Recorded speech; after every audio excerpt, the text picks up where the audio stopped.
थोरै रापले पनि सुनचाँदी त पग्लिजान्छ। थोरै रापले पनि सुनचाँदी त पग्लिजान्छ। हत्तपत्त नपग्लिने फलाम बन्नु तिमी। हत्तपत्त नपग्लिने फलाम बन्नु तिमी। नमस्कार आदरणीय साहित्यप्रेमी गजलप्रेमी मनहरूमा, म विमल खेवाचाली सुलभ आज म गजल वाचन गर्न गइरहेको छु। यहाँलाई के कस्तो लाग्छ, सल्लाह सुझाव प्रतिक्रियाहरू दिनुहोला।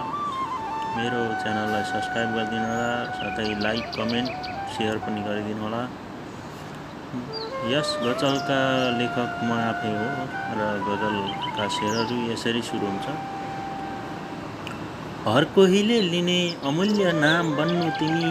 हर कोहीले लिने अमूल्य नाम बन्नु तिमी। नभई नहुने हाम्रो लागि घाम बन्नु तिमी। थोरै रापले पनि सुनचाँदी त पग्लिजान्छ। थोरै रापले पनि सुनचाँदी त पग्लिजान्छ।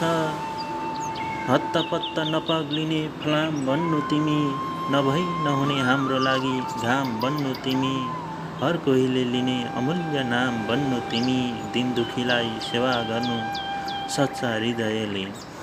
दिन दुखीलाई सेवा गर्नु सच्चा हृदयले। दिन दुखीलाई सेवा गर्नु सच्चा हृदयले। अहङ्कार र घमण्डको सुदाम बन्नु तिमी। हत्तपत्त नपग्लिने फलाम बन्नु तिमी। नभई नहुने हाम्रो लागि घाम बन्नु तिमी। शालीन रूप देखाउनु सबैसँग कुरा गर्दा। शालीन रूप देखाउनु सबैसँग कुरा गर्दा। पर्याय बदलिएर भाम बन्नु तिमी। अहङ्कार र घमण्डको सुदाम बन्नु तिमी। हत्तपत्त नपग्लिने फलाम बन्नु तिमी।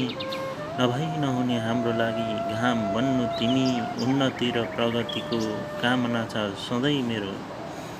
उन्नति र प्रगतिको कामना छ सधैँ मेरो। उन्नति र प्रगतिको कामना छ सधैँ मेरो। घरको इज्जत प्रतिष्ठाको थाम बन्नु तिमी। पर्याय बदलिएर भाम बन्नु तिमी। अहङ्कार र घमण्डको सुदाम बन्नु तिमी। हत्तपत्त नपग्लिने फलाम बन्नु तिमी। नभई नहुने हाम्रो लागि घाम बन्नु तिमी। हर कोहीले लिने अमूल्य नाम बन्नु तिमी। नभई नहुने हाम्रो लागि घाम बन्नु तिमी। गजल के कस्तो लाग्छ, सुझाव सल्लाहको अपेक्षा गर्दै आजको गजल वाचनबाट म ओझेल